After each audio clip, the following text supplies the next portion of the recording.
Có nhiều người là chủ doanh nghiệp nhưng mà tư duy như là một nhân viên thì doanh nghiệp đấy chắc chắn là sẽ không ngon được.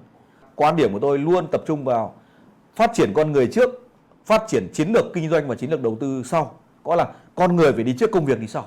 Cũng giống như bạn phát triển cái doanh nghiệp của bạn. Bạn tuyển một nhân sự về thì đầu tiên là bạn phải đào tạo cái nhân sự đấy. Các cái kiến thức liên quan đến ngành nghề của bạn, các cái quy trình quy định của công ty bạn, các cái nội quy, các cái quy chế vân vân. Đấy coi là gì? Phải đào tạo cho cái nhân sự đấy để họ nắm bắt được tất cả các quy trình, nguyên lý, kiến thức liên quan. Thì lúc đấy bạn mới đưa bạn ấy vào hoạt động kinh doanh thì nó mới ra cơm ra cháo được. Chứ bây giờ mới nhận vào làm, ơi làm đi, người ta cũng đã biết cái gì đâu mà làm. Đúng không ạ? Kể cả học thạc sĩ ra trường đi chăng nữa, học đại học ra trường đi chăng nữa, nhưng kiến thức ở nhà trường với kiến thức thực tiễn nó bao giờ nó cũng có một cái khoảng cách. Đấy, mà cái khoảng cách đấy chính là gì? Là ở trong doanh nghiệp hoặc là trong cái hoạt động chúng ta đã sẽ đào tạo. Thì đấy là cái hoạt động mà liên quan đến các cái kiến thức liên quan đến chuyên môn và nghiệp vụ thì nó chỉ là phần nhỏ thôi.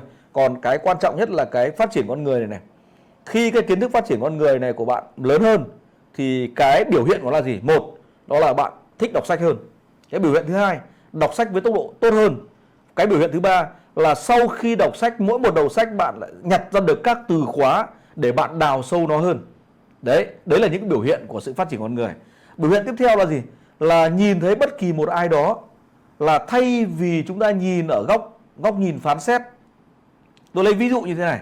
Bạn đang bán hàng đi, có một ai đó đang đi ở đường, đúng không ạ? Và lại có một người nào đó đi vượt lên trên, chèn đầu bạn kia. Nếu như một người bình thường thì bảo là ôi trời ơi, cái anh kia anh đi như kia, và phán xét phàn nàn với cái người đi lung tung đấy.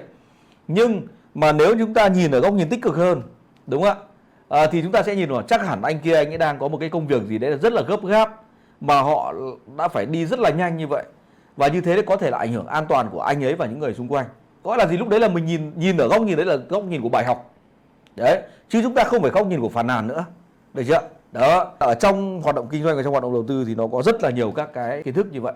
Đấy thì đứng ở một cái góc nhìn như thế này là chúng ta phải chịu trách nhiệm hoàn toàn với cái hoạt động đầu tư của chúng ta. Ở trong bất kỳ cái hoạt động nào nó cũng có rủi ro. Cái rủi ro của chúng ta là nó đến ở trong tất cả các hoạt động đời sống của chúng ta. Đúng không ạ? Đấy, cho nên là nếu như mà mình phát triển hơn, cái cách nghĩ, cách làm của mình nó cởi mở hơn, thì lúc đấy là chúng ta sẽ trở thành một con người nó cuốn hút hơn, nó dễ gần hơn. Và thường ấy, là cái kết nối trái tim đến trái tim thì nó dễ hơn. Đúng không ạ? Là vốn dĩ tôi sinh ra ở nông thôn và một vùng quê nghèo của đồng bằng Bắc Bộ. Nó chẳng có gì là đặc biệt cả, nó bình thường như những vùng quê khác. Nhưng mà rất là được may mắn là được bố mẹ cho đi, ngày xưa gọi là đi thoát ly đấy, gọi là đi học xa quê từ bé. Và trên cái hành trình tôi đi lúc nào tôi cũng quan sát. 4 đời, 5 đời là tôi chẳng ai làm kinh doanh cả. Chỉ có hoặc là bộ đội, hoặc là công chức giáo viên, hoặc là cán bộ xã, chấm hết. Đấy, chỉ có loanh quanh như vậy thôi. Có một cái may là tôi được ra ngoài tiếp chạm với xã hội sớm. Và tôi quan sát mọi thứ và tôi thấy rằng là đúng như các cụ nói là phi thương thì bất phú. Đấy, cái ngồi ngày xưa nó khổ như vậy. Cho nên là chính vì xuất phát từ những cái đó cho nên là khi mà ra ngoài thì tôi quan sát mọi người, xem cuộc sống như thế nào. Và lúc đấy là tôi lên huyện thì tôi quan sát thấy là các bạn của tôi rất là giàu có.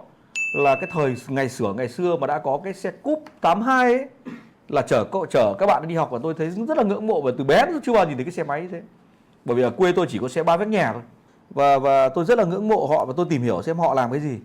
Đấy thì tôi biết được rằng là nếu như mà không có kinh doanh thì cuộc sống nó sẽ rất vất vả. Đấy, và khi đến sinh viên phát là bắt đầu tôi tập dượt kinh doanh luôn. Đấy. Và khi chính vì cái máu kinh doanh đến ra trường thì bắt đầu mình lập là khởi nghiệp sớm, và chính vì cái hoạt động khởi nghiệp sớm cho nên có được cái đồng tích lũy. Và có được đồng tích lũy thì bắt đầu mới nhảy lấn sân sang đầu tư tài chính, là đầu tư cổ phiếu năm 2004. Đấy. Cho nên là bắt đầu mình rẽ nhánh mình sang một con đường mới. Và sau khi 2004, 2005, 2006 xong là tôi mới thấy đây mới là cái điều mình mong muốn. Chứ không phải là cái bằng thạc sĩ, không phải là bằng điện tử.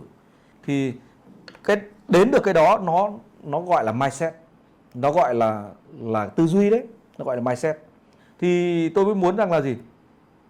Khi mà anh em mình gặp nhau như này, cái quan trọng nhất ấy là cái mà 3 cái yếu tố mà trong mỗi bài giảng tôi là cái tư duy, cái mindset, cái kiến thức và cái công cụ ấy.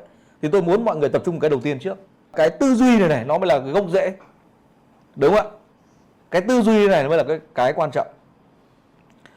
Có nhiều người là chủ doanh nghiệp nhưng mà tư duy như là một nhân viên thì thì doanh nghiệp đấy chắc chắn là sẽ không ngon được. Ở đây tôi muốn là tác động đến cái hàm tư duy cho anh em, để cho anh em có thể có thêm cái góc nhìn và để tạo ra cái cú hích để chúng ta là gì? Bắt đầu là thay đổi cập nhật với thời cuộc.